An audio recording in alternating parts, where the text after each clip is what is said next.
Hello friends, सभी लोग का स्वागत है अनअकैडमी के ऑनलाइन प्लेटफॉर्म पर।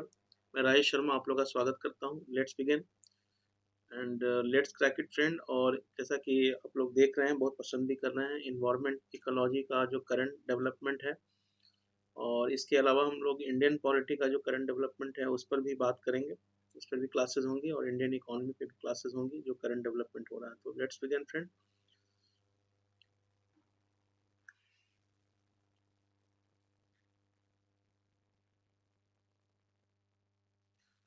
सबसे पहले मैं आपको अनअकैडमी के बारे में बता दूं फ्रेंड। अनअकैडमी इंडिया का बेस्ट ऑनलाइन प्लेटफॉर्म है और बिल्कुल ज्वाइन करें। बहुत ही बेहतरीन तैयारी आपकी होगी। दो तरह के कोर्सेज चल रहे हैं। प्लस का कोर्स है, आइकॉनिक कोर्स है।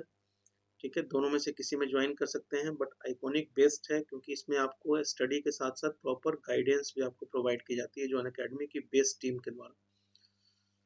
और ज्वाइन करने पर आपको लाइव क्लासेस रेगुलर मिलेगी फ्रेंड। लाइव टेस्ट होगा, क्विज प्रोग्राम होगा, स्ट्रक्चर्ड कोर्स होता है, अनलिमिटेड एक्सेस कर सकते हैं आप बिल्कुल। अगर आपने 1 साल के लिए ज्वाइन किया है, 2 साल के लिए ज्वाइन किया है, तो आप बिल्कुल पूरी तरह से आप जितना मैक्सिमम आपको होगा अपने अकॉर्डिंग टू नेसेसिटी आप बिल्कुल क्लासेस कर सकते हैं। और सबसे पहले अनअकैडमी का ऐप डाउनलोड कर लें फ्रेंड। और मेरा नाम राजेश कुमार शर्मा है।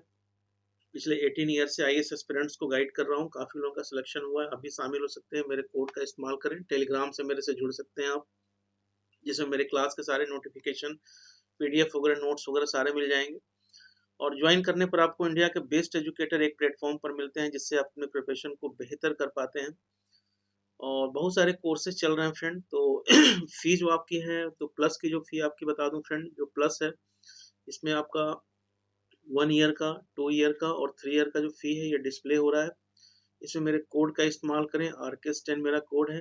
तो इसमें आपको ये डिस्काउंट मिल जाएगा फ्रेंड। 12 मंथ्स का इसमें आप EMI के थ्रू पे कर सकते हैं 3700, 24 मंथ में 2700 और 36 मंथ में आपका 2250 रुपीज़। तो पर मंथ भी पे कर सकते हैं, क्रेडिट कार्ड का इस्तेमाल कर सकते हैं। और बिल्कुल सॉरी। और ये जो आइकॉनिक आपका फ्रेंड है, आइकॉनिक में भी आपका 1 ईयर का है, 2 ईयर का है, 3 ईयर का है, जिसमें आपको पर्सनल गाइडेंस दी जाएगी। डेली आंसर राइटिंग प्रैक्टिस होगा, स्टडी प्लानर के अकॉर्डिंग क्लास चलेगी, पर्सनलाइज फीडबैक आपको मिलेगा। इस वहाँ पर भी मेरे कोड का इस्तेमाल करें और इसमें आपको 10% डिस्काउंट होगा, जिसमें आप EMI के थ्रू पे कर सकते हैं बिल्कुल पर मंथ।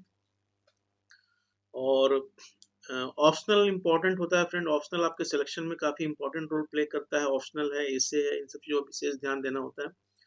तो ऑप्शनल आपका 6 मंथ का है, 12 मंथ का है, 24 मंथ का है, 36 मंथ का है। यहाँ पर भी आपको डिस्काउंट मिल जाएगा। और ये न्यू ईयर रेजोल्यूशन आपका है यूपीएससी 21, 22, 23 के लिए। इसके लिए आपके लिए प्लान किया गया है, जिसमें आप देख सकते हैं 4 जनवरी से आपका ये बैचेज स्टार्ट हो गए हैं। 6 मंथ के बैच हैं। ठीक है। और उसके बाद फिर आपका 1 ईयर का फ्रेंड है, 1 ईयर का है, 3 बैच हैं। उसके बाद फिर आपका ये 2 ईयर के 3 बैच है। तो बिल्कुल ज्वाइन करें। और इसमें आपका 6 मंथ का, 1 ईयर का एंड 2 ईयर का बैचेज हैं। बिल्कुल अब वेट ना करें, जल्द से ज्वाइन करें। और इसमें आपका कॉम्बो ऑफर है friend. UPSC, CSC, GS and optional combo offer है, जिसमें आपका प्लस का आपका जीएस होगा एंड आपका ऑप्शनल होगा फ्रेंड।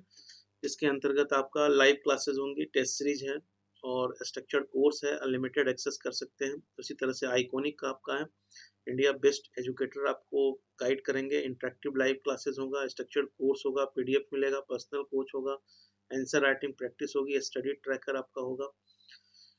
ठीक है ना। तो इस तरह से सारी चीज़ें आपकी की हुई है। और इसमें जो फ़ी आपका देख सकते हैं फ्रेंड, फ़ी जो आपका है 12 मंथ्स का, इसके अंतर्गत आपको 70,000 पे करना होगा। 24 मंथ का 99,000 है और 36 मंथ का आपका 121। तो ये आपको मिल जाएगा। मेरे कोड का इस्तेमाल करें, इसमें आपको डिस्काउंट मिल जाएगा फ्रेंड। और आइकॉनिक का प्राइस जो है हाइक हो रहा है, तो जल्द से जल्द ज्वाइन करें। ठीक है फ्रेंड। और मेरे कोड का इस्तेमाल करते हैं, आपको बिल्कुल निराशा नहीं होगी फ्रेंड। बहुत अधिक आपको जितनी भी ज़रूरत होगी अकॉर्डिंग टू जो पैरामीटर है यूपीएससी का, उसके अकॉर्डिंग गाइड करेंगे। सारे नोट्स वगैरह सारी चीज़ें आपको प्रोवाइड करेंगे। तो लेट्स बिगिन। आज हम लोग बात करते हैं टॉपिक पे।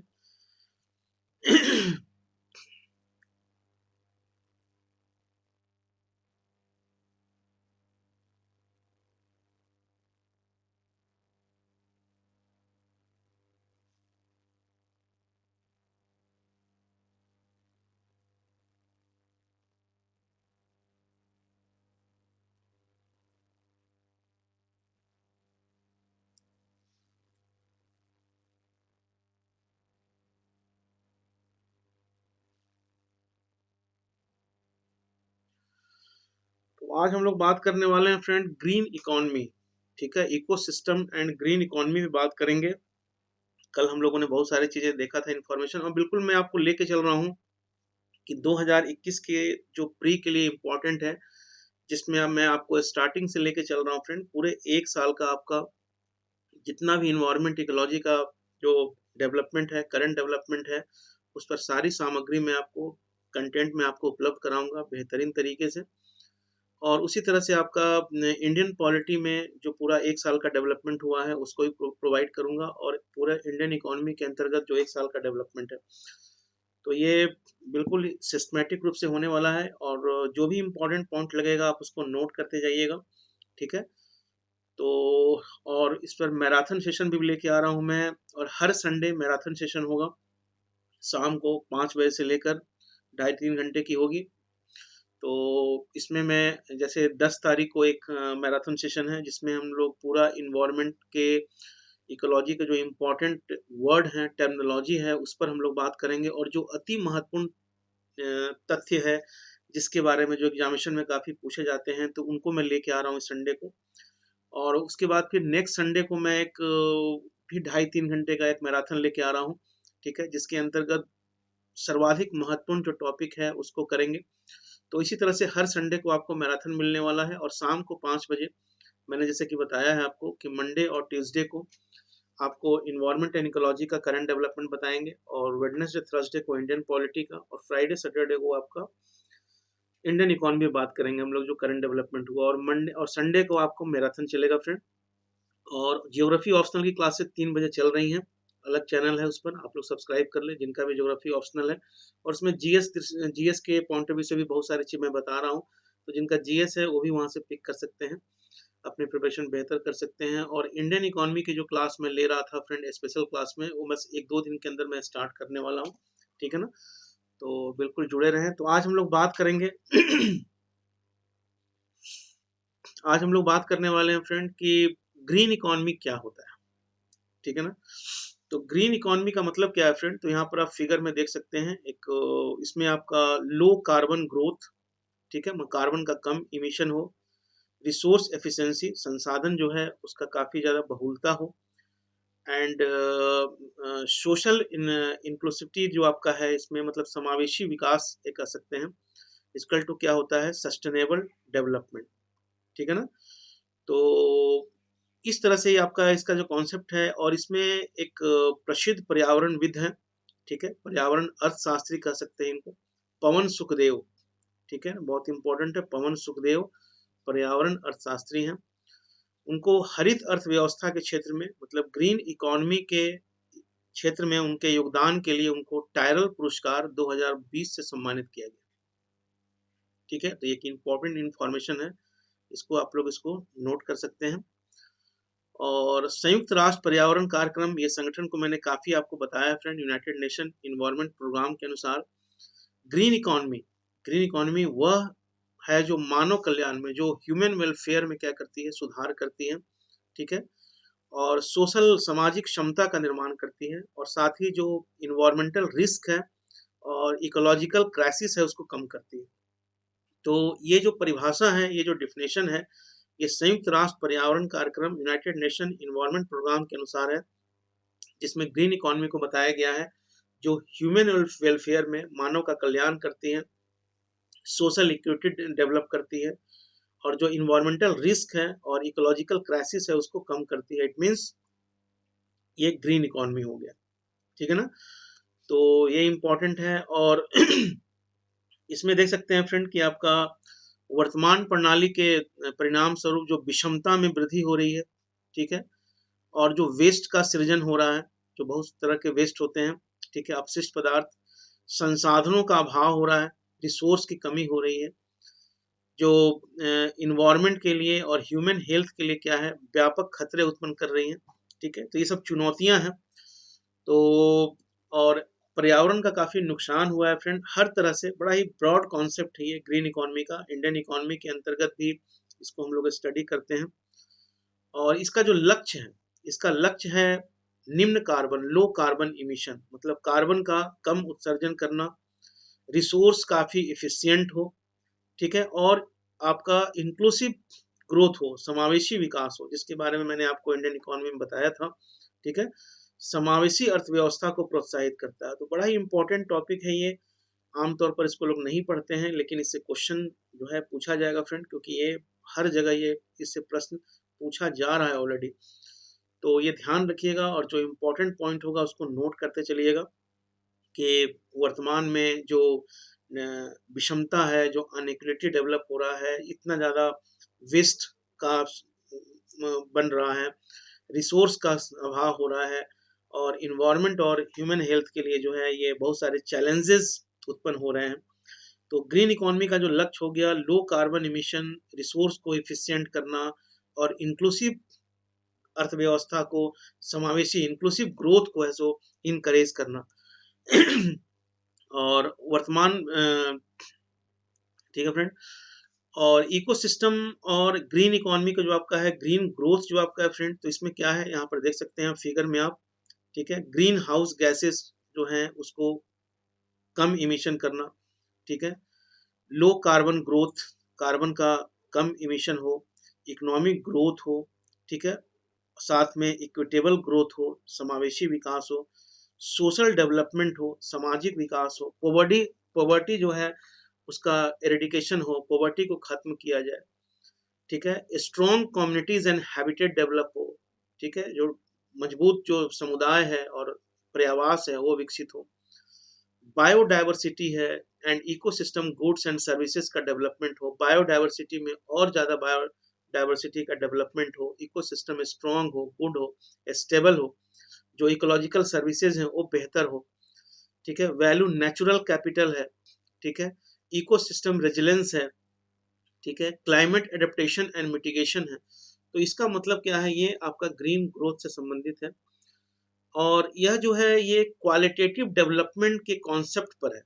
ये जो ग्रीन इकोनॉमी है, खूब ध्यान से सुनिएगा, ये जो क्वालिटेटिव ग्रोथ, क्वालिटेटिव डेवलपमेंट के कॉन्सेप्ट पर आधारित है, जिसमें मैंने आपको बताया कि लो कार्बन इमिशन हो और इको फ्रेंडली हो। जो भी टेक्नोलॉजी को आप यूज़ कर रहे हैं, जैसे मान लिया कि आपने भारत में भी जो ई वाहन वगैरह का इस्तेमाल करने पर बात की जा रही है, जैसे ई रिक्शा वगैरह है, जिसमें पर्यावरण के अनुकूल प्रौद्योगिकी, जैसे इन्वायरमेंट के जो इको फ्रेंडली प्रौद्योगिकी है, टेक्नोलॉजी है, ठीक है? उसके साथ काम किया जाए। इंटरनेशनल कोऑपरेशन को ध्यान में रखा जाए, ठीक है? इंटरनेशनल अंतर्राष्ट्रीय सहयोग की महत्वपूर्ण भूमिका का निर्वहन करते हैं। और पवन सुखदेव को फ्रेंड, ठीक है? पवन सुखदेव जो 2020 में भी अवार्ड दिया गया था। पवन सुखदेव को वर्ष 2008 में the economics of environment and biodiversity नामक रिपोर्ट हरित व्यवस्था का आधार है। ये बहुत ज़्यादा इंपॉर्टेंट है, देख के ध्यान रखिएगा फ्रेंड, ठीक है ना? यूएनईआर के, ठीक है? तो पवन सुखदेव को वर्ष 2008 में the economics of environment and biodiversity नामक रिपोर्ट में ग्रीन इकोनॉमी का यही आधार है। तो इसका ध्यान रखना है आपको अच्छे तरीके से। और 2008 में आपका वैश्विक शोध और राष्ट्रीय स्तर पर समर्थन के लिए ग्रीन इकोनॉमी इनिशिएटिव जीईआई नामक एक कार्यक्रम की शुरुआत की गई, ठीक है ना? कौन से कार्यक्रम की शुरुआत की गई फ्रेंड? 2008 में ही ग्रीन इकोनॉमी इनिशिएटिव नामक एक कार्यक्रम की शुरुआत की गई, तो इसको ध्यान में रखना है आपको। और 2007 में, ठीक है, 2007 में G8+5 देशों द्वारा बायोडायवर्सिटी, ठीक है ना, बायोडायवर्सिटी के वैश्विक आर्थिक लाभ, जैव विविधता क्षति के प्रभाव तथा प्रभावी संरक्षण आधारित, मतलब कुल मिलाकर इसमें आपका है so the economics of environment and biodiversity, जो TEEB जो आपका है फ्रेंड, ये इसको ध्यान में रखना है आपको। और इसमें the economics of environment and biodiversity TEB जो आपका एक, इसको ध्यान में रखना है।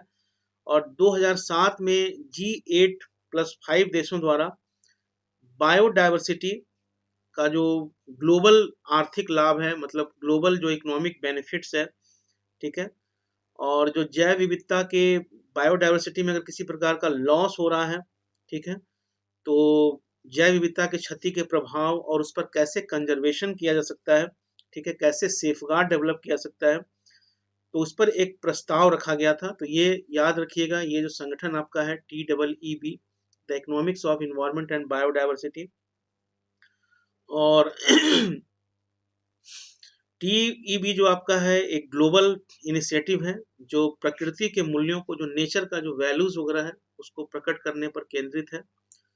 इसका जो मेन थीम क्या है, TEB जो संगठन आपका है, ठीक है, और इसका मेन जो आपका उद्देश्य क्या है, ठीक है, इसका मेन उद्देश्य आपका है कि सभी स्तरों पर निर्णयन में, डिसीजन मेकिंग में biodiversity and ecological system, ecological services के जो वैल्यूज वगैरह है उनको मेन स्ट्रीम में शामिल करना, ठीक है। और ये जो पवन सुखदेव हैं जो काफी चर्चित व्यक्ति हैं, पवन सुखदेव के लीडरशिप में जर्मनी और यूरोपीय आयोग द्वारा, ठीक है, जर्मनी और यूरोपीय आयोग के द्वारा एक वैश्विक अध्ययन की शुरुआत की गई। ये एक वर्ल्ड स्टडी है, नॉट ऑर्गेनाइजेशन, ये एक वर्ल्ड स्टडी है जिसमें पवन सुखदेव के लीडरशिप में जर्मनी और यूरोपीय आयोग के द्वारा एक ग्लोबल स्टडी की शुरुआत की गई, ठीक है। और उसके फलस्वरूप जो है वो TEB की स्थापना की गई। उसके फलस्वरूप, उससे प्रभावित होकर TEB की स्थापना की गई। और TEB जो आपका फ्रेंड है, TEB जो आपका है, ये इसका जो मुख्यालय है, ध्यान रखिएगा, ये आपका जेनेवा में है, स्विट्जरलैंड में, स्विट्जरलैंड स्थित इंटरनेशनल इन्वायरमेंट हाउस में अवस्थित है TEB का जो कार्यालय है, ठीक है। और इसका UNEP के द्वारा मेजबानी किया जाता है, ठीक है, UNEP के द्वारा मेजबानी किया जाता है, यूनाइटेड नेशन इन्वायरमेंट प्रोग्राम के द्वारा इसकी मेजबानी की जाती है, तो ये ध्यान रखिएगा, ठीक है। और तो ये सब इम्पोर्टेंट है फ्रेंड इसमें। उसके बाद फिर हम लोग बात करते हैं, इसमें एक इम्पोर्टेंट चीज आपका है ग्लोबल फ्यूचर रिपोर्ट, ठीक है। तो ये सब टॉपिक जो आपका है, इसमें ग्लोबल फ्यूचर रिपोर्ट है, ये क्या है भाई? तो ग्लोबल फ्यूचर रिपोर्ट में आपका पहली बार यह बताया गया है, ठीक है, पहली बार ये बताया गया कि वर्ल्ड द्वारा वैश्विक पर्यावरणीय संकट, जो ग्लोबल इन्वायरमेंट क्राइसिस है, ठीक है, उसके समाधान के लिए तत्काल कार्रवाई नहीं की जाती है, ठीक है। मतलब ये पहली बार यह उल्लेख किया गया कि यदि वर्ल्ड द्वारा, पूरे विश्व के द्वारा जो ग्लोबल इन्वायरमेंट क्राइसिस है, अगर उसके निराकरण के लिए, अगर उसके सॉल्यूशन के लिए अगर कार्रवाई नहीं की जाती है, तो आगामी आने वाले 30 वर्षों में उनकी अर्थव्यवस्थाएं जो हैं वो बहुत बुरी तरह से प्रभावित होंगी, ठीक है। तो ये एक रिपोर्ट आया है फ्रेंड आपका ग्लोबल फ्यूचर रिपोर्ट। और तो इस पर तो हम लोग को ध्यान देना है, एग्जामिनेशन के दृष्टिकोण से इम्पोर्टेंट है। और वर्ष 2017 में, ध्यान दीजिएगा, वर्ष 2017 में वर्ल्ड वाइड फंड द्वारा वैश्विक जो ग्लोबल इन्वायरमेंटल डिग्रेडेशन हो रहा है, वैश्विक पर्यावरणीय ह्रास के कारण आर्थिक समृद्धि के समक्ष, जो इकोनॉमिक जो ग्रोथ है, आर्थिक समृद्धि के समक्ष जो उत्पन्न होने वाले जो रिस्क हैं, ठीक है, तो उसके प्रति जो ग्लोबल, जो वैश्विक रूप से राजनीतिक और जो व्यापारिक नेतृत्व है, उसमें एक जागरूकता बढ़ाने के लिए, उसमें एक कंसिस्टेंस बढ़ाने के लिए ग्लोबल फ्यूचर रिपोर्ट आरंभ किया गया था। तो ये ध्यान रखिएगा। और यह एक नवीन और काफी मॉडर्नाइज मॉडलिंग दृष्टिकोण को विकसित और लागू किया जा रहा है, तो बहुत इंपॉर्टेंट है। इसमें आपका फ्रेंड है कि यह निम्नलिखित 2 मौजूदा मॉडल्स को एकीकृत कर रहा है, ठीक है। नेचुरल कैपिटल प्रोजेक्ट से integrated valuation of services and trade off model, जो कि एक high resolution ecosystem service model है, ठीक है ना। तो ये क्या है फ्रेंड, ये कि 2 मौजूदा मॉडल जो है, नेचुरल कैपिटल प्रोजेक्ट से integrated valuation of services and trade off model, जो कि एक high resolution ecosystem service model है, एक ये है। और दूसरा आपका फ्रेंड है कि ग्लोबल ट्रेड एनालिसिस प्रोजेक्ट, ठीक है, global trade analysis project GTAP हेतु computer general equilibrium CGE model, ठीक है, इसे पर्ड्यू विश्वविद्यालय द्वारा विकसित किया गया है, जिसका उपयोग जो है व्यापार, ऊर्जा आदि जैसे नीतिगत मुद्दों का विश्लेषण करने के लिए किया जाता है। तो यहाँ पर आपको ध्यान रखना है फ्रेंड कि एक तो आपका हो गया integrated valuation of ecosystem services and trade off invest model. आप ऐसे ध्यान रखिएगा, पहला जो आपका हो गया फ्रेंड इन्वेस्ट मॉडल हो गया, पहला इन्वेस्ट मॉडल हो गया, और दूसरा जो आपका हो गया फ्रेंड जीजीई मॉडल। ठीक है ना, जीजीई मॉडल जो आपका है, तो ये दो मॉडल का है सो को एकीकृत करता है। ठीक है, और इसके बाद हम लोग बात करेंगे फ्रेंड कि इसके अंतर्गत आपका है कि पर्यावरणीय और सामाजिक प्रबंधन फ्रेमवर्क। ठीक है ना, पर्यावरणीय और सामाजिक प्रबंधन framework, environment and social framework. ठीक है ना, तो इसके अंतर्गत जो आपका है कि पर्यावरण, वन और जलवायु परिवर्तन मंत्रालय ने पर्यावरणीय और सामाजिक प्रबंधन फ्रेमवर्क का ड्राफ्ट जारी किया है। ठीक है, तो environment and social management framework ESMF किसने जारी किया है? तो पर्यावरण, वन और जलवायु परिवर्तन मंत्रालय ने ये ESFM जारी किया है, ड्राफ्ट जारी किया है, जिसमें आपका environmental and social management framework provides a mechanism for implementing the preventive and mitigatory measures in the form of environmental guidelines।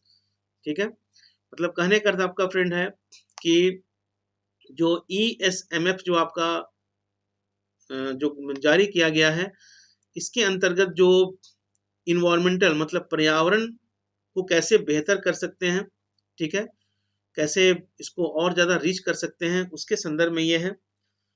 और ड्राफ्ट जो आपका है फ्रेंड ESMF जो आपका है, ठीक है, यहाँ पर एक सेकेंड, ESMF जो आपका है यह इनकोर मतलब तटीय और महासागर संसाधन दक्षता कार्यक्रम का संवर्धन, ठीक है ना, नामक विश्व बैंक द्वारा वित्त पोषित एक परियोजना का भाग है। ठीक है, तो ये जो आपका ESMF है मतलब इन्वायरमेंट एंड सोशल फ्रेमवर्क, ठीक है, मतलब जो आपका फ्रेंड है environment and social management framework जो आपका है, ये इनकोर मतलब तटीय और महासागर संसाधन दक्षता कार्यक्रम का संवर्धन करना नामक एक वर्ल्ड बैंक द्वारा एक वित्त पोषित एक परियोजना का भाग है। इसका उद्देश्य क्या है?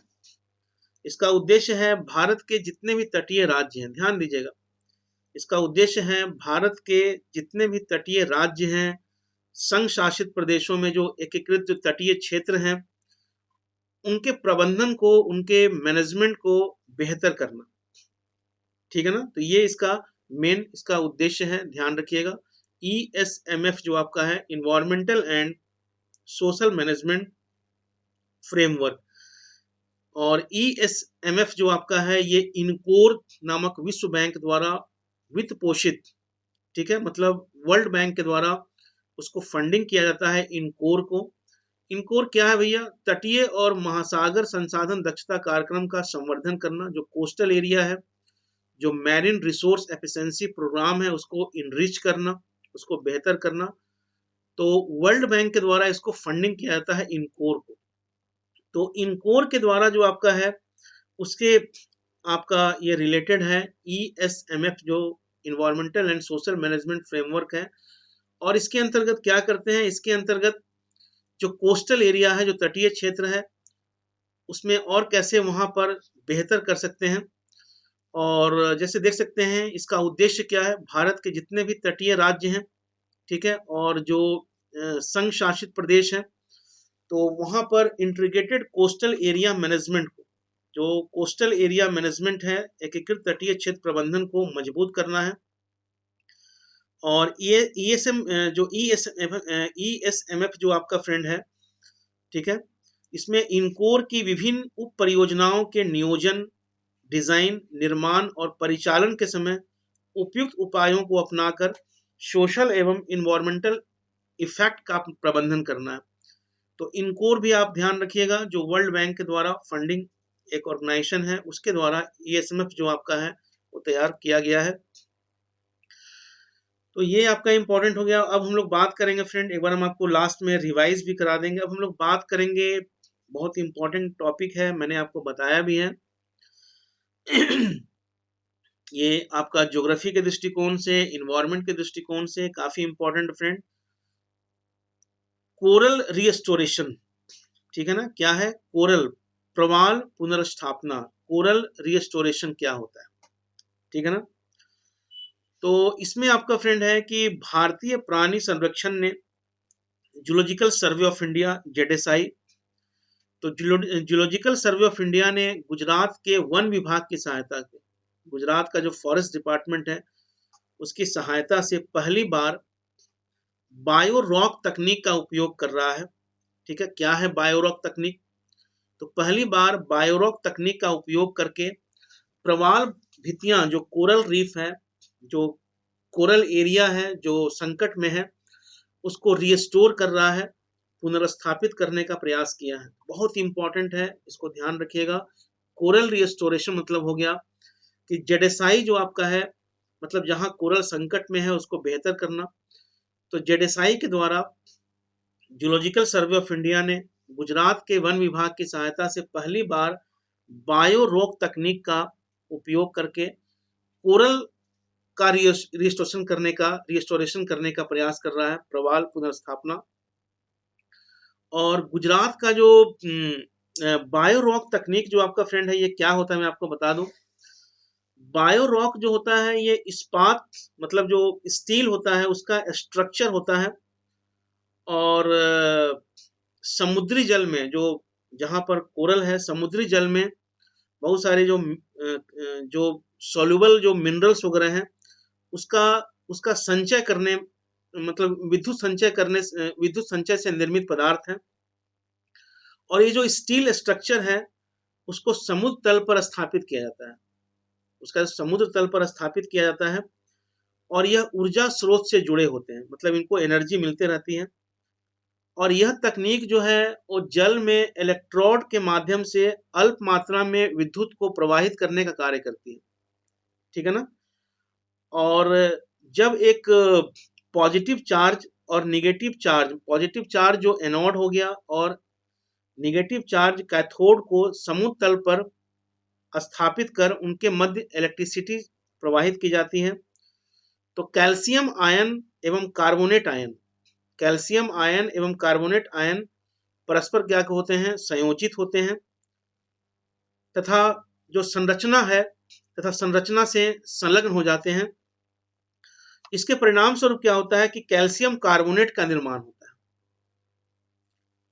और कोरल जो लार्वा है वो कैल्शियम कार्बोनेट की उपस्थिति में तेजी से वृद्धि करता है। मतलब कुल मिलाकर मेन चीज ये है कि बायोरोक जो है स्टील स्ट्रक्चर है, और उसके माध्यम से, ऐसी प्रक्रिया के माध्यम से उसमें कैल्शियम कार्बोनेट का निर्माण होता है, और कोरल कैल्शियम कार्बोनेट की उपस्थिति में ज्यादा ग्रो करता है।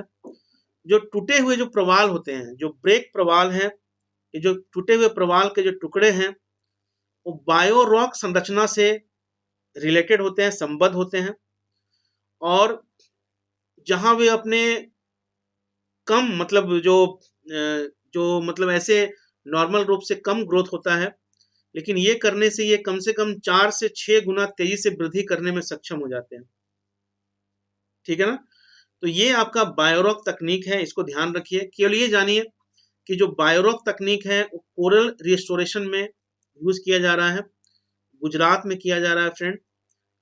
और इसके द्वारा कैल्शियम कार्बोनेट का क्रिएशन करके कोरल को और तेजी से, कोरल जो पॉलिप है वो तेजी से बढ़ता है, ठीक है। और ये गुजरात का जो मीठापुर क्षेत्र है, ध्यान रखिएगा, गुजरात के मीठापुर तट से 1 नॉटिकल मील की दूरी पर कच्छ की खाड़ी में एक बायो रॉक संरचना को स्थापित किया गया है, ये ध्यान रखिएगा। तो गुजरात का जो मीठापुर तट से 1 नॉटिकल मील, ठीक है, तो दूरी पर कच्छ की खाड़ी में एक बायो रॉक संरचना को स्थापित किया गया है। और इस प्रक्रिया के परिणाम स्वरूप कैल्शियम कार्बोनेट, मैंने बताया, का निर्माण होता है। और कोरल लार्वा जो आपका है वो कैल्शियम कार्बोनेट की उपस्थिति में तेजी से क्या करता है, ग्रोथ करता है, ठीक है ना फ्रेंड। और जो टूटे हुए जो प्रवाल हैं, जो टूटे हुए प्रवालों के टुकड़े होते हैं, वो बायोरॉक संरचना से जुड़ जाते हैं और वो अपने वास्तविक वृद्धि की तुलना में 4 से 6 गुना तेजी से वृद्धि करने में सक्षम होते हैं। तो ये बेनिफिट है, ठीक है। आप इस तरीके से देख सकते हैं, ये जो आपका फिगर यहाँ पर दिखाया गया है फ्रेंड।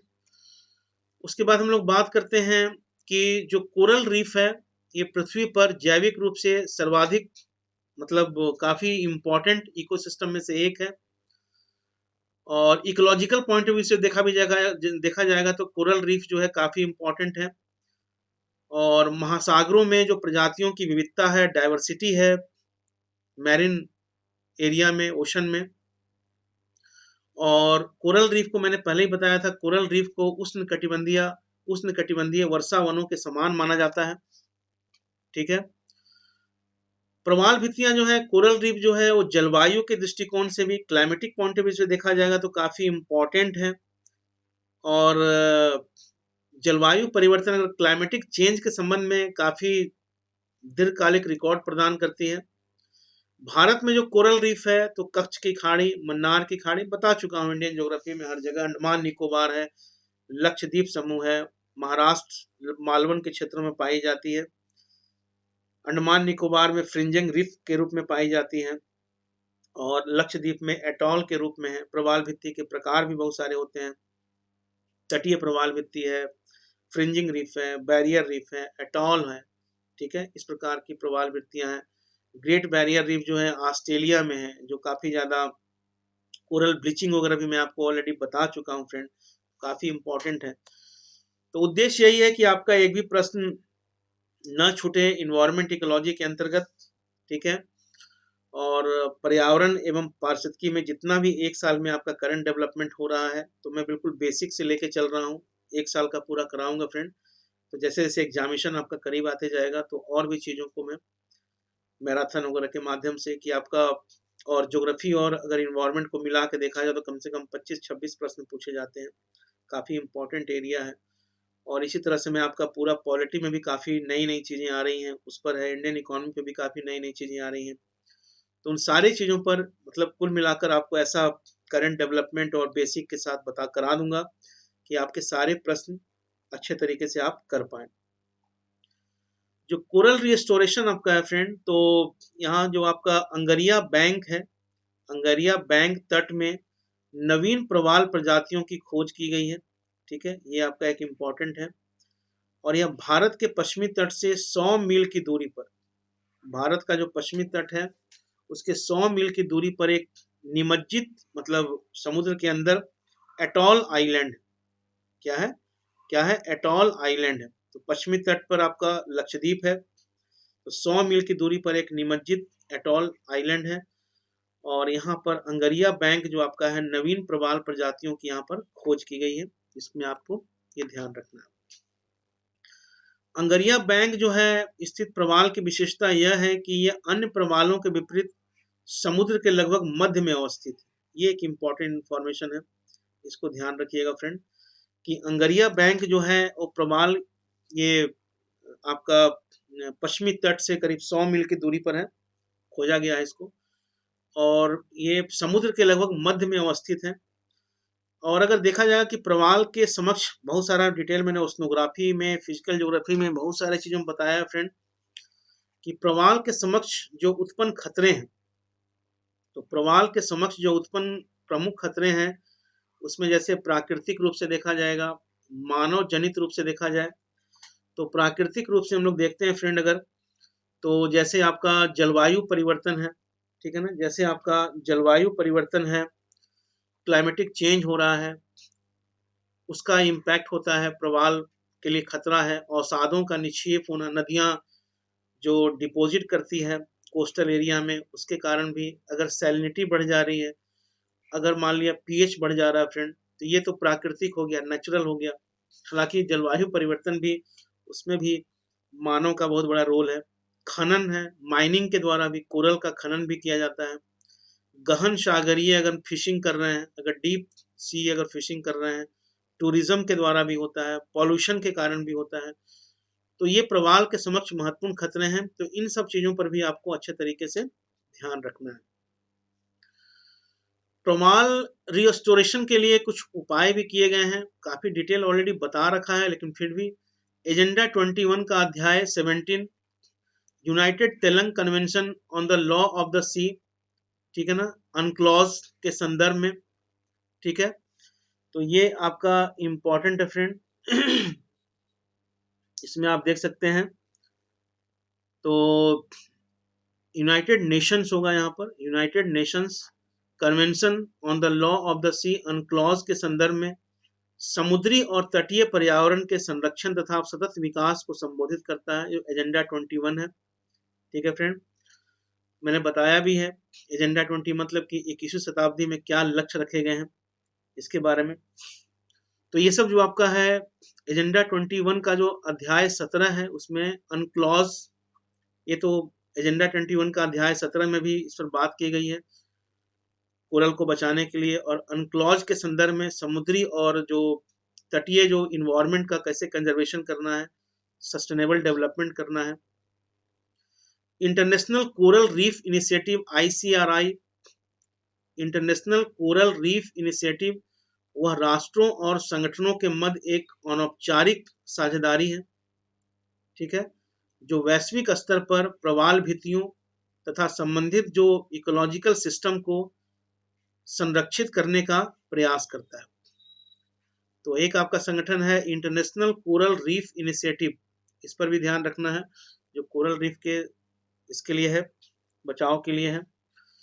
उसके बाद फिर आपका है फ्रेंड संयुक्त राष्ट्र पर्यावरण कार्यक्रम UNEP, विश्व संरक्षण निगरानी केंद्र UN environment world conservation monitoring centre, ठीक है ना, तो ये जो आपका है UNEP WCMC, ये भी ध्यान रखिएगा, वर्ल्ड कंजर्वेशन मॉनिटरिंग सेंटर, और यह लोगों और हमारे ग्रह के संबंध में सूचित विकल्पों को सक्षम बनाने के लिए विश्व भर में जो वैज्ञानिक हैं और जो पॉलिसी मेकर हैं उनके साथ कार्य करते हुए इन्वायरमेंट और जो डेवलपमेंट संबंधी जो डिसीजन मेकिंग वगैरह है, बायोडाइवर्सिटी वगैरह में काफ़ी इंपॉर्टेंट रोल प्ले करता है, तो ये काफ़ी इंपॉर्टेंट है। भारत सरकार जो है वो जो कोस्टल एरिया में मॉनिटरिंग और जो पूर्वानुमान प्रणाली है, तटीय क्षेत्रों में जो भूमि महासागरीय संपर्क है, इन सब क्षेत्रों में प्रवाल संरक्षण के लिए प्रयास कर रहा है, ठीक है, और प्रवाल भित्तियों की सुरक्षा के लिए जो इंडियन गवर्नमेंट है, तो तटीय विनियमन क्षेत्र को अधिसूचित किया गया है, नोटिफाई किया गया है, और राष्ट्रीय तटीय क्षेत्र प्रबंधन प्राधिकरण और राष्ट्रीय तटीय क्षेत्र प्रबंधन प्राधिकरण की भी स्थापना की गई है, ठीक है ना, तो राष्ट्रीय तटीय क्षेत्र प्रबंधन प्राधिकरण और राज्य तटीय क्षेत्र प्रबंधन प्राधिकरण की भी स्थापना की गई है। तो ये आपका नेशनल लेवल पर भी आपका फ्रेंड है और आपका स्टेट लेवल पर भी है, तो ये सब चीजें किया गया है, और साथ में आपका है ये सब बहुत इंपॉर्टेंट है, सारी चीजों को नोट करते चलिएगा फ्रेंड। तो कोरल ब्लीचिंग अलर्ट सिस्टम, ठीक है, कोरल ब्लीचिंग अलर्ट सिस्टम में आपका CBAS, और ये जो आपका है ये भारतीय राष्ट्रीय महासागर सूचना सेवा केंद्र द्वारा प्रारंभ की गई एक सेवा है। कोरल ब्लीचिंग, कोरल ब्लीचिंग में आपको ऑलरेडी बता चुका हूं कि कोरल ब्लीचिंग जो होता है क्यों होता है, कोरल को नुकसान होता है और कोरल डेड हो जाता है, ठीक है, और जिसमें प्रवाल भित्तियां जो हैं कोरल रीफ के पर्यावरण पे पड़ने वाले जो तापीय दबावों का आकलन करने के लिए सैटेलाइट आधारित समुद्र सतह तापमान का उपयोग किया जाता है, ठीक है ना, बहुत इंपॉर्टेंट है। कोरल ब्लीचिंग अलर्ट सिस्टम मतलब समुद्री जो समुद्र है उसका जो सरफेस का जो टेम्परेचर है, सैटेलाइट के माध्यम से उस टेम्परेचर का आकलन किया जाता है, ठीक है, तो ये आपका कोरल ब्लीचिंग अलर्ट सिस्टम है। कोरल रीफ रिकवरी प्रोजेक्ट है, तो कोरल रीफ रिकवरी प्रोजेक्ट के अंतर्गत यह wild life trust of India, ठीक है, और गुजरात फॉरेस्ट डिपार्टमेंट का एक ज्वाइंट वेंचर है, ज्वाइंट प्रोग्राम है, और टाटा केमिकल्स लिमिटेड द्वारा समर्पित है, बहुत इंपॉर्टेंट है। कोरल रीफ रिकवरी प्रोजेक्ट वो wild life trust of India, ठीक है ना, wild life trust of India और गुजरात फॉरेस्ट डिपार्टमेंट का एक ज्वाइंट प्रोग्राम है फ्रेंड, और टाटा केमिकल TCL द्वारा क्या है ये समर्पित है, ये ध्यान रखिएगा, ये सब चीजें अभी रिवाइज कर दूंगा। एक काफी चर्चा में बना हुआ था फ्रेंड कि पलाऊ जो है ये प्रवाल भित्तियों, पलाऊ जो आपका है ये प्रवाल भित्तियों के लिए जो एक कंपनी थी जो सन स्क्रीन बनाती थी, ठीक है, उस पर प्रतिबंध आरोपित करने वाला प्रथम राष्ट्र बना है पलाऊ, ठीक है ना। तो ये पलाऊ जो है, इसको मैप पर देखिएगा, ये आपका वेस्टर्न पैसिफिक में है। ये कहाँ पर आपका है फ्रेंड? ये आपका वेस्टर्न पैसिफिक में है। ये पश्चिमी प्रशांत महासागर में है अवस्थित पलाऊ। तो पलाऊ जो आपका है, ये प्रवाल भित्तियों के लिए जो टॉक्सिक सनस्क्रीन का निर्माण कर रही थी कंपनी, उस पर है। So Palau is first country to ban reef toxic sunscreen, ठीक है ना। तो ये बैन किया है फ्रेंड। तो Palau is first country to ban reef toxic sun जो आपका सन क्रीम है।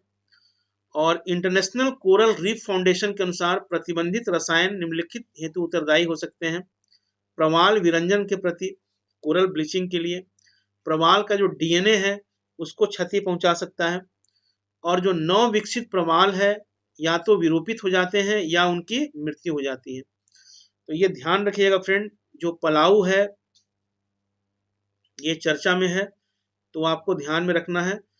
और करंट जो आपका है, ये करीब करीब 12 से 14 महीने, जो आपका करीब करीब 14 मंथ्स का आपको करंट को आपको ध्यान में रखना है। 12 से 14 महीने के करंट को आपको अच्छे तरीके से ध्यान में रखना है, ठीक है। तो आप देख सकते हैं फ्रेंड, आपका ये जो पलाऊ है, ये इसका लोकेशन है पलाऊ का, ठीक है ना। तो ये इसने जो है बैन किया है। और पलाऊ प्रवाल भित्तियों के मतलब उसके लिए उस पर खतरा ना हो, ठीक है, उस पर आरोपित करने वाला प्रथम राष्ट्र बना है, ठीक है ना। अब हम लोग बात करेंगे फ्रेंड, अब हम लोग बात करने वाले हैं जो भारत में नई आर्द्र भूमि। देखो, अभी अगर आपसे पूछा जाएगा कि रामसर साइट वेटलैंड क्या होता है, बता चुका हूं वेटलैंड क्या होता है फ्रेंड। तो भारत में रामसर साइट जो है, उसकी टोटल जो संख्या है वो आपकी हो गई है 41, ठीक है ना। पहले से आपका 27 था, 10 इसमें आपका इंक्लूड हुआ, कितना हो गया 37, ठीक है फ्रेंड। उसके बाद दो और जुड़ा, कितना हो गया 39, और उसके बाद दो और जुड़ा है, टोटल कितना हो जाएगा 41। तो इसके बारे में इंपॉर्टेंट है, तो इसको मैं बता दे रहा हूं फ्रेंड। जो रामसर अभिसमय के समय, मतलब रामसर साइट में भारत की 10 नई आर्द्र भूमि को इसमें जोड़ा गया है। और 10 के अलावा कौन कौन है मैं आपको बताऊंगा, और भी जो लेटेस्ट जोड़ा गया है फ्रेंड। तो रामसर साइट जो है, इसमें आप देख सकते हैं 27 में आपका अस्तमुदी लेक केरला, ठीक है, भीतरकनिका उड़ीसा में, ये सब अलग से बता दे रहा हूं जो पहले से है। भोज wetland Madhya Pradesh. Ramsar site जो आपका है, आपको ऑलरेडी पता होगा फ्रेंड कि रामसर साइट क्या है, ठीक है। तो रामसर साइट आपका ईरान में एक रामसर जगह है, और पूरे विश्व में जो वेटलैंड एरिया है उसको बचाने के लिए ये एक सम्मेलन हुआ था, ठीक है ना। तो उस सम्मेलन के बाद जो है पूरे विश्व में जो वेटलैंड एरिया है, जो आर्द्र भूमि है, उसको बचाने के लिए प्रयास किया जाता है अंतर्राष्ट्रीय स्तर पर। और रामसर इसलिए नाम पड़ा है क्योंकि ईरान में एक जगह है रामसर उसके नाम पर, और यह सम्मेलन वहीं पर किया गया था। तो भारत में जितने भी रामसर साइट हैं, इसको ध्यान रखिएगा फ्रेंड, कि आपका अस्तमुदी लेक हो गया केरला में, भीतरकनिका मैंग्रोव उड़ीसा में, भोज वेटलैंड कहाँ पर है, एमपी में, ठीक है ना। उसके बाद फिर आपका चंद्रताल वेटलैंड कहाँ पर है, हिमाचल में। चिल्का लेक उड़ीसा में है, उड़ीसा लेक के चिल्का लेक के बारे में और बताऊंगा आपको, ठीक है ना। तो इस तरह की चीजें आपकी हैं। असम में आपका है ईस्ट कैलकाटा वेटलैंड है। उसके बाद हरीके लेक पंजाब में है, ठीक है। उसके बाद फिर आपका जम्मू कश्मीर में आपका है कांजी लेक है, ठीक है। उसके बाद फिर आपका राजस्थान में है कोलेरू लेक है, लोकटक लेक है, ठीक है। तो इस तरह से ये करीब करीब आपका 27 है। इसको आप अच्छे तरीके से देख लीजिएगा फ्रेंड, ठीक है। मैं आपको ये पीडीएफ अवेलेबल करा दूंगा, क्योंकि ऑलरेडी ये पहले से है, मैं बता भी चुका हूँ, और इसको आप अच्छे तरीके से देख सकते हैं। तो नए साइट पे हम लोग बात करेंगे। अभी जो आपका नया साइट आपका फ्रेंड है, उसमें जो 10 नई आर्द्र भूमि है उसके साथ साथ, ठीक है, 10 10 जो आर्द्र भूमि है तो उसमें 4 साइट और जोड़ दीजिए, तो कितनी हो जाएगी? 14। ठीक है, पहले से कितनी थी? 27। 27 और 14 कितना हो गया आपका? 41। तो अभी हम लोग कंसंट्रेट करते हैं 27 का। ऑलरेडी आप लोग पहले से जान रहे होंगे, मैंने बता भी रखा है, उसको मैप पर देख लीजिएगा, अब पीडीएफ में दे दूंगा, उसमें आप देख सकते हैं। अभी हम लोग सबसे पहले बात करूंगा कि ये 10 रामसर साइट जो है वो कौन कौन सा है, क्या उसकी विशेषता है, और ये जो 4 साइट है इसकी क्या क्या विशेषता है। तो ये 14 पर हम लोग कंसंट्रेट करेंगे। पहला हम लोग देखते हैं फ्रेंड आपका नंदूर मद महेश्वर। ठीक है, तो ये जो आपका है ये महाराष्ट्र का प्रथम रामसर स्थल है। ये महाराष्ट्र का प्रथम रामसर स्थल है और यहाँ पर बहुत सारे क्रिटिकली इंडेंजर्ड प्रजातियों के लिए हैबिटेट प्रदान करता है। तो ये सब मैंने आपको बता रखा है कि इंडेंजर्ड क्या है, क्रिटिकली इंडेंजर्ड क्या है, वल्नरेबल क्या है, एक्सटिंक्ट क्या है, ये सब में आईयूसीएन गाइडलाइंस है, रेड डाटा बुक का तो मैं आपको बता चुका हूँ फ्रेंड। और ये जो आपका नंदूर मद महेश्वर जो आपका फ्रेंड है, ये दक्कन के पठार पर, दक्कन प्लेटो पर स्थित झील जो आपका एक सम्मिलित स्थल है, और यहाँ पर गोदावरी और कड़वा नदी जो है उसके संगम पर है। ठीक है, गोदावरी और कड़वा नदियों के संगम पर नंदूर मद महेश्वर बांध के निर्माण के परिणाम स्वरूप हुआ है। ठीक है, और तो ये महाराष्ट्र का प्रथम रामसर स्थल है, इसको याद रखिएगा, नंदूर मंद महेश्वर। यहाँ पर बहुत सारे क्रिटिकली इंडेंजर्ड प्रजातियों के लिए हैबिटेट प्रदान करता है फ्रेंड ये। दूसरा अगर हम लोग बात करेंगे, ठीक है, दूसरा बात करेंगे मैनपुरी उत्तर प्रदेश समान पक्षी अभ्यारण्य। दूसरा क्या हो जाएगा? पहला आपका हो गया नंदूर मद महेश्वर जो महाराष्ट्र का प्रथम रामसर साइट है, गोदावरी कड़वा नदियों के संगम पर एक बांध है, नंदूर मद महेश्वर बांध के निर्माण के स्वरूप इसका हुआ है, और ये पश्चिमी घाट के जो पर्वत श्रृंखला के रैन शेडो एरिया में पड़ता है फ्रेंड। ठीक है, और तो ये ध्यान रखिएगा। समान पक्षी अभ्यारण्य जो आपका है ये मैनपुरी, कहाँ पर? मैनपुरी उत्तर प्रदेश में, और यह गंगा के बाढ़ के मैदान में स्थित एक क्या है? एक मौसमी गोखुर झील है। गोखुर झील आप लोग जानते ही हैं, लैगून होता है। ठीक है, और ये जो आपका फ्रेंड है यहाँ पर कई जो आपका ग्रे लेग गुज सहित प्रवासी पक्षियां आती हैं। नोट कर लीजिएगा, ग्रे लेग गुज जो प्रवासी पक्षियां के लिए एक शीतकालीन स्थल प्रदान करता है ये। ठीक है, और तो ये कहां पर आपका दूसरा कौन हो गया? समान पक्षी अभ्यारण्य मैनपुरी उत्तर प्रदेश, गंगा के बाढ़ के मैदान में एक मौसमी गोखुर झील है, तो ये दूसरा आपका हो गया फ्रेंड। और यहाँ पर ग्रे लेग गुज जैसे और भी जो माइग्रेटरी बर्ड्स वगैरह हैं उनको विंटर में जो है हैबिटेट देता है। तीसरा आपका फ्रेंड है नवाबगंज पक्षी अभ्यारण्य। क्या है? नवाबगंज पक्षी अभ्यारण्य उत्तर प्रदेश, उन्नाव में है ये। यह एक उथली दलदली भूमि है, स्वयं पेरिया है, और वनों से वृक्षों की कटाई किए जाने के कारण यहाँ पर जो आक्रामक जो जलकुंभी के कारण इस अभ्यारण्य के समक्ष जोखिम उत्पन्न हुए हैं।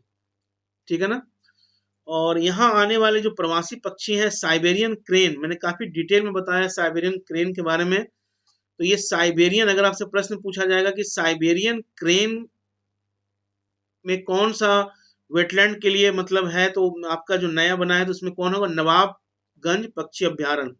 तो साइबेरियन क्रेन के प्रवास के लिए भी जाना जाता है। तो तीसरा आपका हो गया नवाबगंज पक्षी अभ्यारण्य, उन्नाव उत्तर प्रदेश। ठीक है, ये ध्यान रखिएगा। अगला आपका फ्रेंड आपका है, अगला है समसपुर पक्षी अभ्यारण्य। समसपुर पक्षी अभ्यारण्य रायबरेली उत्तर प्रदेश। ठीक है, रायबरेली उत्तर प्रदेश। सिंधु गंगा के मैदानी क्षेत्रों में यह एक तराई क्षेत्र है। ठीक है, और ये पूरा वर्ष भर जलमग्न रहता है, वाटर लॉगिंग रहता है। और यहाँ पर एक सरपत नामक एक लंबी घास भी प्रत्येक स्थान पर ग्रुप में पाई जाती है। तो चौथा आपका हो गया समस्तपुर पक्षी अभ्यारण्य, रायबरेली उत्तर प्रदेश। ठीक है, तीसरा तीसरा का क्या था आपका, उन्नाव उत्तर प्रदेश। ठीक है, और फिर आपका नवाबगंज पक्षी अभ्यारण्य, फिर समान पक्षी अभ्यारण्य मैनपुरी उत्तर प्रदेश, और फिर आपका नंदूर महेश्वर जो है वो महाराष्ट्र का प्रथम रामसर साइट था। इसके बाद फिर आपका है सांडी पक्षी अभ्यारण्य, ये हरदोई में है फ्रेंड। सांडी पक्षी अभ्यारण्य, सांडी पक्षी अभ्यारण्य हरदोई उत्तर प्रदेश।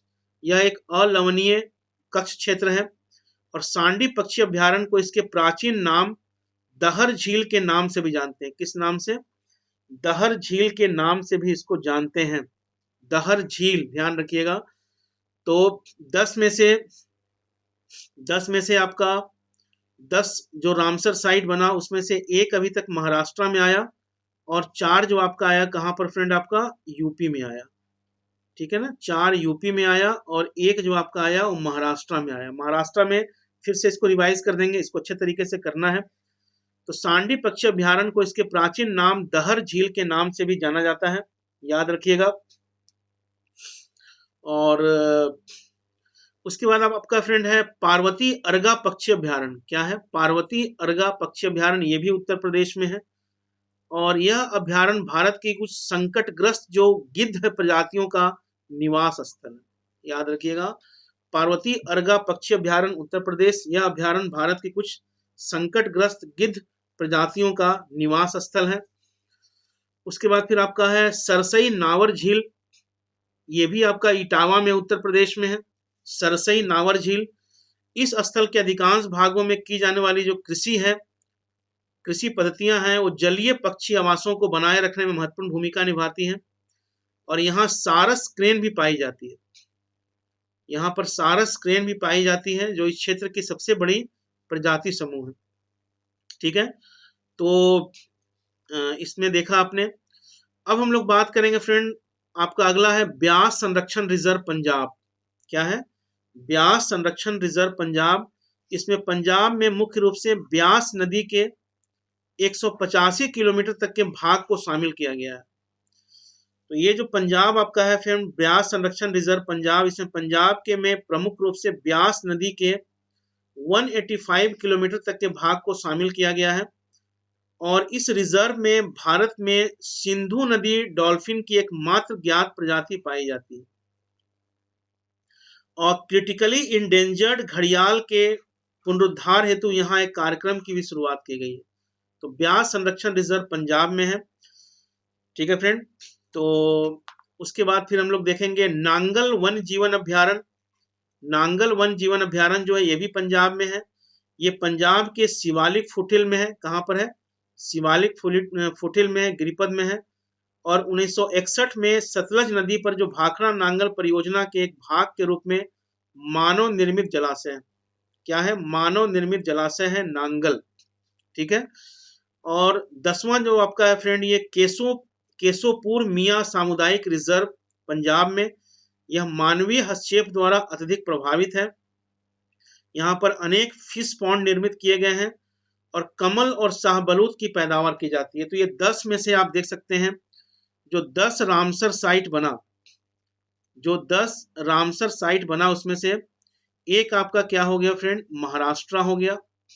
ठीक है, एक जो आपका हो गया वो क्या हो गया? महाराष्ट्र हो गया, जिसमें नंदूर महेश्वर। ठीक है, और 6 जो आपका हो गया, एक महाराष्ट्र, और 6 आपका हो गया यूपी में। ठीक है, तो 6 और एक क्या हो गया? 7। कितना बचा फ्रेंड? 3 जो आपका हो गया वो कहाँ हो गया? पंजाब में। 3 आपका हो गया फ्रेंड पंजाब में। तो ये इस तरह से 10 आपका साइट हुआ। इसको एक बार फिर से मैं आपको बता दे रहा हूं। महाराष्ट्र में जो आपका हुआ फ्रेंड, महाराष्ट्र में जो पहला रामसर साइट अगर पूछा जाएगा तो आप क्या बोलिएगा? नंदू महेश्वर। और 2 नदियों के संगम पर, गोदावरी और कड़वा नदियों के संगम पर नदूर महेश्वर बांध के निर्माण के फलस्वरूप हुआ, और पश्चिमी घाट के रैन शेडो एरिया में है ये। तो पहला महाराष्ट्र हो गया। उसके बाद फिर आपका 6 बना फ्रेंड, 1 2 3 4 5 6, 6 में आपका क्या हो गया, समान पक्षी अभ्यारण्य मैनपुरी उत्तर प्रदेश में, ठीक है। दूसरा नवाबगंज, नवाबगंज उत्तर प्रदेश में, उन्नाव में। तीसरा क्या हो गया आपका, समसपुर पक्षी अभ्यारण्य रायबरेली उत्तर प्रदेश। सांडी पक्षी अभ्यारण्य हरदोई। उसके बाद फिर आपका पर्वती अर्गा पक्षी अभ्यारण्य उत्तर प्रदेश। और फिर आपका क्या है, सरसई नावर झील इटावा उत्तर प्रदेश। तो इतने क्षेत्रों में आपका 6 क्षेत्रों में, मतलब उत्तर प्रदेश में आपका कितना हो गया रामसर साइट, 6 हो गया। और उसके बाद फिर पंजाब में आपका फ्रेंड हो गया 3 हो गया, जिसमें आपका नांगल हो गया और केशोपुर मियाँ सामुदायिक रिजर्व हो गया, ठीक है ना। तो इस तरह से ये सारी चीजों पर, और आपका ब्यास संरक्षण हो गया। तो ये 10 मैंने आपको बता दिया फ्रेंड। अब हम लोग बात करेंगे इस पर इंपॉर्टेंट कि 4 कौन सा साइट आपका बनाया गया है, ठीक है ना। तो 4 कौन सा साइट बनाया गया फ्रेंड, इस पर हम लोग बात करेंगे। सबसे पहले इसको नोट कभी करते चलिएगा कि आपका 39, जैसे आपका मैंने बताया कि 27 पहले से था, 10 आपका मैंने आपको बता दिया, 37 हो गया। अभी 4 मेरे को बताना है। तो आपका 38 38वां नंबर जो बनाया गया, उसमें बनाया गया कबरताल, ठीक है ना। कबरताल ये बनाया गया, कबरताल, ठीक है। कबरताल बनाया गया वेटलैंड, कबरताल वेटलैंड जो आपका है, इसका नोट करते रहेंगे। कबरताल वेटलैंड जो आपका है ये बिहार में है, कबरताल वेटलैंड आपका बिहार में है फ्रेंड। और 39 नंबर जो आपका बना, वो बना आपका उत्तराखंड में, उत्तराखंड में बना आपका अशन, ठीक है ना। अशन कंजर्वेशन रिजर्व, अशन कंजर्वेशन रिजर्व जो है आपका कहाँ बनाया गया, उत्तराखंड में, उत्तराखंड में बनाया गया। और 2020 में आपका फ्रेंड, जैसे पहले से 27 था, फिर 10 को डेजिग्नेट किया गया, 10 more wetland as a Ramsar site, taking the total number of from 27 to 37 हो गया।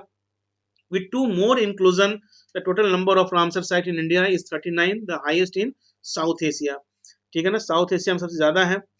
कबरताल जो वेटलैंड आपका है फ्रेंड, ये कंवर झील है एक बिहार में, ऑल्सो नोन एज कंवर झील। और करीब करीब एरिया जो कवर करता है 2620 हेक्टेयर एरिया को, इंडो गंगेटिक प्लेन में है, बेगूसराय डिस्ट्रिक्ट में है बिहार में। कहाँ पर है, बेगूसराय डिस्ट्रिक्ट बिहार में है। और तो ये आपका बना फ्रेंड। और यहाँ पर करीब करीब आपका 165 प्लांट स्पेसीज है और 394 एनिमल स्पेसीज यहाँ पर है, और करीब करीब 121 बर्ड स्पेसीज, ये सब नोट करते चलिए, ठीक है। सारी चीजें लिखना संभव नहीं है। तो 165 plant species and 394 animal species and 221 bird species है। और and it is also a valuable site for fish biodiversity with over 50 species, ठीक है, डॉक्यूमेंटेड। और तो ये आपका, और ये माइग्रेटरी बर्ड के लिए भी काफी इंपॉर्टेंट है, ठीक है। ये माइग्रेटरी बर्ड, वाटर बर्ड्स के लिए भी काफी इंपॉर्टेंट फ्रेंड, तो इस पर है, सो इसको ध्यान रखिएगा। तो ये आपका जो कवर ताल जो आपका हो गया, ये आपका बायोडाइवर्सिटी के लिए काफी इंपॉर्टेंट है। 165 करीब plant species, 394 animal species, 221 bird species, और ये फिश बायोडाइवर्सिटी के लिए भी काफी इंपॉर्टेंट है। और करीब करीब 58 माइग्रेटरी बर्ड्स जो वाटर बर्ड्स है उसके लिए रेस्ट एंड रिफ्यूल के लिए इंपॉर्टेंट है। और करीब करीब 5 क्रिटिकली इंडेंजर्ड स्पेसीज के लिए भी आपके लिए इंपॉर्टेंट है ये, ठीक है। तो इसमें आपका जैसे red headed vulture, white rumped vulture and Indian vulture, ठीक है। तो ये सब चीज आपके लिए है। और अशन कंजर्वेशन के लिए अगर बात किया जाए फ्रेंड, जो उत्तराखंड में 39 नंबर का जो वेटलैंड है, ये करीब करीब 444 हेक्टेयर एरिया पर है, अशन नदी पर है, जो आपका ये उत्तराखंड का ये फर्स्ट रामसर साइट है। अगर आपसे पूछा जाता है, और ISPCS जो भी एग्जाम देते हैं आप, इसमें भी ज्योग्राफी पूछा जाता है, उसके लिए हर सब चीज के लिए इंपॉर्टेंट है फ्रेंड। और ये जो एरिया है आपका आपका उत्तराखंड में है, और करीब करीब 330 स्पेसीज बर्ड्स के लिए, इंक्लूडिंग बर्ड्स के लिए भी काफी इंपॉर्टेंट है, और 49 फिश स्पेसीज के लिए इंपॉर्टेंट है। तो ये आपका दो हो गया, एक उत्तराखंड का हो गया फ्रेंड, और दूसरा आपका हो गया अशन जो हो गया उत्तराखंड का, अशन उत्तराखंड का हो गया, और कबरताल जो आपका हो गया बिहार का, बेगूसराय डिस्ट्रिक्ट का। 39 हो गया, पहले से 27 था, 10 मैंने बताया आपको, जिसमें एक महाराष्ट्र, 6 यूपी और 3 पंजाब का। अब ये दो मैंने बताया, 38 नंबर में Kabartal wetland Begusarai Bihar, and 39 Assam conservation, ये आपका उत्तराखंड में है। अभी जो आपका लेटेस्ट बना है फ्रेंड आपका, इसमें आपका 40 और 41 पे हम लोग बताएंगे कि 40 और 41 आपका कौन सा बना है, ठीक है ना। तो 40-41 में आपका बना है कि महाराष्ट्र का जो बुल्दाना जिला है, बुल्दाना डिस्ट्रिक्ट है, वहां पे एक लोनार लेक है, और ये लोनार लेक जो है ये मेट्रोटिक लेक है, उल्का पिंड के द्वारा निर्मित ये झील है। और आगरा में सुर सरोवर को रामसर साइट घोषित किया गया है। तो 40 नंबर आपका हो गया बुल्दाना डिस्ट्रिक्ट का लोनार झील, और 41 आपका हो गया आगरा का सुर सरोवर, ठीक है। और लोनार झील का निर्माण जो है काफी पहले हुआ है, उल्का पिंड से हुआ है, ठीक है। और हाँ, तो टोटल जो आपका हो गया फ्रेंड, आपका टोटल 41 वेटलैंड हो गया है, और ये साउथ एशिया में सबसे अधिक है। और महाराष्ट्र में जो लोनार झील है, और आगरा में सुर सरोवर है फ्रेंड। जो सुर सरोवर है उसको कीथम झील भी बोलते हैं, क्या बोलते हैं, कीथम झील भी कहा जाता है। और तो इस तरह से आपका दो आपका ये बना फ्रेंड। लोनार जो वन्य जीवन अभ्यारण्य का हिस्सा है, ठीक है। और मेलघाट टाइगर रिजर्व का एकीकृत नियंत्रण में आता है। मेलघाट टाइगर रिजर्व MTR के इंटीग्रेटेड कंट्रोल में आता है। और दक्कन प्लेटो के जो ज्वालामुखी, जो बेसाल्ट चट्टान में स्थित जो लोनार झील है, करीब करीब ये 35,000 से 50,000 साल पहले इसका निर्माण हुआ था उल्का पिंड के द्वारा। और ये नासिक जिले में के जो नासिक जिले में आपका जो बना था महाराष्ट्र का पहला नंदूर आपका मध्य महेश्वर पक्षी अभ्यारण्य। उसके बाद महाराष्ट्र का ये दूसरा रामसर साइट। अगर महाराष्ट्र का दूसरा रामसर साइट आपसे पूछा जाएगा तो आपका क्या हो जाएगा, लोनार झील हो जाएगा, और ये लोनार क्रेटर के रूप में भी जाना जाता है, ठीक है। और एक चीज और आपका फ्रेंड ये कि नेशनल जियो हेरिटेज मॉन्यूमेंट के रूप में भी जाना जाता है। जो लोनार जो एरिया है ये नेशनल जियो हेरिटेज मॉन्यूमेंट के रूप में भी जाना जाता है। और 41 नंबर जो आपका फ्रेंड है, जो सुर सरोवर पक्षी अभ्यारण्य जो है, यह कीथम झील के नाम से जाना जाता है। किस नाम से, कीथम झील के नाम से जाना जाता है। और 1991 में इसको बर्ड सेंचुरी घोषित किया गया था। और यह झील जो है उत्तर प्रदेश के आगरा में यमुना नदी के किनारे स्थित है, ठीक है। और यह सुर सरोवर जो पक्षी अभ्यारण्य है ये लगभग 7.97 वर्ग किलोमीटर के क्षेत्र में फैला हुआ है। तो ये मैंने आपको बताया फ्रेंड यहाँ तक, और मैक्सिमम चीजें मैंने आपको इसमें करा दिया है। तो कुल मिलाकर आपको ये क्लियर हो गया होगा फ्रेंड। उसके अलावा जो है आपका एक चीज आपका इम्पोर्टेंट है, तो मेरे ख्याल से आपको क्लियर हो गया होगा कि सबसे पहले रामसर साइट क्या है, ठीक है। और उसमें मैंने आपको पहले से 27 था, उसके बाद आपका 10 हुआ तो कितना हो गया 37, उसके बाद फिर आपका 4 और ऐड हुआ, ठीक है ना। अब टोटल कितना हो गया, तो 41 है। बिल्कुल कंफ्यूज नहीं होना है, ठीक है। तो ये मैंने आपको बता दिया। अब हम लोग बात करेंगे फ्रेंड कि आर्द्र भूमि संरक्षण एवं प्रबंधन नियम 2017 के कार्यान्वयन के लिए क्या गाइडलाइंस है।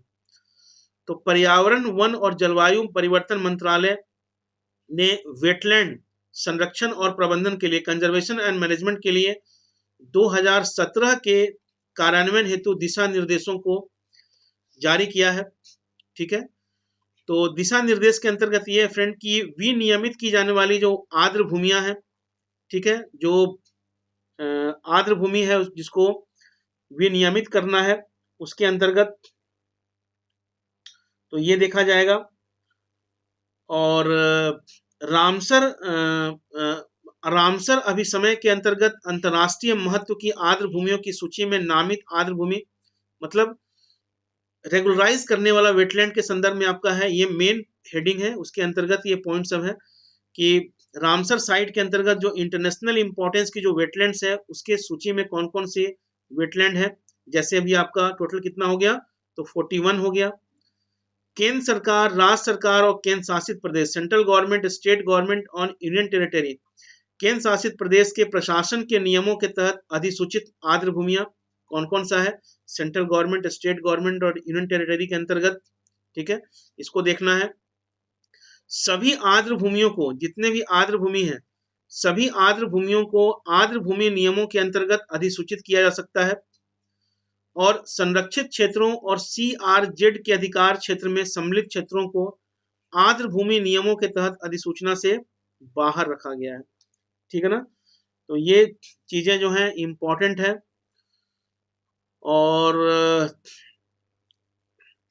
यहाँ पर ये सब सारा जो आपका फ्रेंड है जिसमें देख सकते हैं आपका ये सब इम्पोर्टेंट वेटलैंड है आपका। और राज्य आर्द्र भूमि प्राधिकरण जो स्टेट वेटलैंड अथॉरिटी है, राज्य सरकार के पर्यावरण विभाग के जो प्रभारी मंत्री हैं इस प्राधिकरण के अध्यक्ष के रूप में कार्य करेंगे। ठीक है ना, और प्रत्येक आर्द्र भूमि प्राधिकरण में निम्नलिखित सम्मिलित होंगे, तकनीकी समिति होगा, शिकायत समिति होगा, इन सब चीजों में बात करेंगे। ठीक है, और कुछ इंपॉर्टेंट आपका है इंडिया वेटलैंड रिव्यू 2017। ठीक है, India wetland review 2017 important government decision, जो आपका MOEF notify new wetland rules 2017। ठीक है, न्यू वेटलैंड रूल्स 2017 का experts term it weaker and diluted.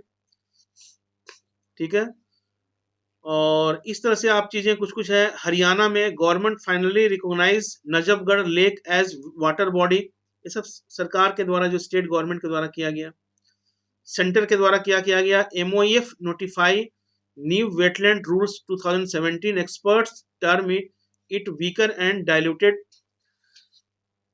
उसके बाद फिर आपका है NBWL panel reject AP move to shrink Kolleru wildlife sanctuary. Government changes EKWMA propose several destructive project. ठीक है, वेस्ट बंगाल के द्वारा जो डिस्ट्रक्टिव प्रोजेक्ट था, विनाश जो प्रोजेक्ट सही नहीं था, उसको जो वेटलैंड के लिए खतरा था, हरियाणा जो है नजफगढ़ लेक जो है उसको वाटर बॉडी घोषित किया। कर्नाटका जो है government declare 176 lake as wetland, government declare किया, रामसर साइट नहीं, कर्नाटका स्टेट गवर्नमेंट ने 176 जो वाटर मतलब जो लेक एरिया था उसको वेटलैंड बताया। Maharashtra forest department identify 507 wetland, कितना अचीवमेंट देख सकते हो। Gujarat after 6 year government form state wetland committee, 6 साल के बाद जो है वो वेटलैंड कमिटी का गठन किया गुजरात के द्वारा। मणिपुर में CM calls for review of Loktak project and removal of Ithai barrage, Loktak project जो आपका मणिपुर में लोकटक लेक है उसके संदर्भ में रिव्यू किया गया। और चंडीगढ़ में administration plan to fill Sukhna lake with treated sewage. ठीक है, जो सुखना लेक है उसमें ट्रीटेड जो मतलब जो सीवेज का जो पानी ट्रीटेड किया हुआ है उसको उससे ये करना, फिल करना। तमिलनाडु जो आपका है government notify wetland protection committee, तो ये आप देख सकते हैं कि 2017 में जो आपका बहुत सारा इसमें चीजें की गई फ्रेंड।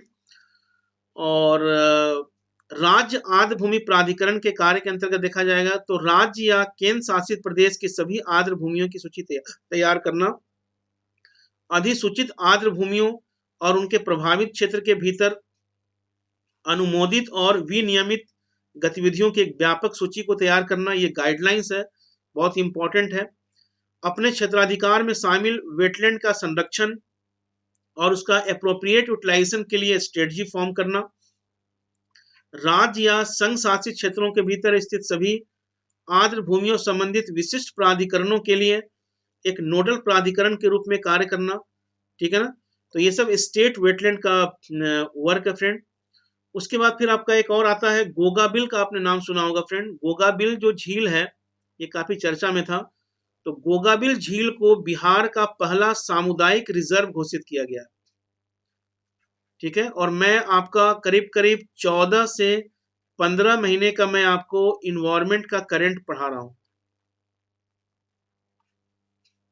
ठीक है, 14 से 15 महीने का। ठीक है, क्योंकि ऐसा नहीं कि केवल एक साल ही नहीं, बैकग्राउंड भी चीजें हैं, उस पर भी ध्यान रखना है। तो गोगाबिल झील को बिहार का पहला सामुदायिक रिजर्व घोषित किया गया है, और यह बिहार के कटिहार जिले में स्थित क्या है, एक ऑक्सबो लेक है। क्या है, एक आपका गोखुर झील है। और यहाँ पाई जाने वाली जो संकटग्रस्त प्रजातियों में आपका लेजर एडजुटेट वल्नरेबल श्रेणी और 3 प्रजातियां ब्लैक नेक्ड स्टार्ड व्हाइट इविम और व्हाइट आइड पोचर्ड नियर थ्रेटेंड में शामिल है। ठीक है, किसमें शामिल है, नियर थ्रेटेंड में शामिल है, इसको ध्यान रखना है। ठीक है, और तो ये सब चीजें हैं फ्रेंड इसमें आपका। नियर थ्रेटेंड है आपका, ये नियर थ्रेटेंड श्रेणी में शामिल है। तो गोगाबिल का है सो आपको ध्यान में रखना है। और वर्ष 2004 में गोगाबिल झील के निकट जो व्यापार है, ठीक है, ठीक है, गोगाबिल झील के निकट जो आपका बाघार भागार बिल है। ठीक है ना, थोड़ा यहाँ पे ये है बाघार बिल बिल। तो बाघार बिल और और बल्दिया बल्दिया चौर सहित गोगाबिल झील को भारत का महत्वपूर्ण पक्षी क्षेत्र का दर्जा प्रदान किया गया है। तो ये ध्यान रखिएगा फ्रेंड। तो इतना मैंने आपको कराया, और सारी चीजें आपको बिल्कुल क्लियर हुई होगी। तो इसको यहीं तक रहने देते हैं, और फिर हम लोग मिलेंगे फ्रेंड कल शाम को 5 बजे। और जितनी भी नई चीजें हैं, करंट डेवलपमेंट है, वो सारी चीजों को आपके सामने लेके आऊंगा। ठीक है, तो और इसको रिवाइज भी कर देंगे, मैराथन भी लेके आ रहे हैं आपके लिए। तो एवरी संडे जो है आपके लिए फ्रेंड 2.5 से 3 घंटे का मैराथन होगा, जिसमें कभी पॉलिटी, कभी इन्वायरमेंट, कभी इकोनॉमी, ठीक है, कभी ज्योग्राफी। तो जिस पर मैं लेके आऊंगा, जो आपके एग्जामिनेशन के दृष्टिकोण से काफी इंपॉर्टेंट होगा। और करीब करीब 14-15 महीने का मैं पूरा आपका इन्वायरमेंट का, करंट अफेयर, पॉलिटी का, इकोनॉमी का, और ज्योग्राफी में कुछ डेवलपमेंट है तो उसके संदर्भ में मैं आपके सामने लेके आऊंगा फ्रेंड। और एक ओवरऑल एक करंट अफेयर भी आपके सामने लेके आऊंगा, जो एग्जामिनेशन के लिए इंपॉर्टेंट होगा। तो मेरे कोड का यूज करें, RKS10 मेरा रेफरल कोड है, और सब्सक्रिप्शन लेने में मेरे कोड का इस्तेमाल करें। टेलीग्राम लिंक को सब्सक्राइब कर लें, लाइक शेयर मैक्सिमम करें फ्रेंड।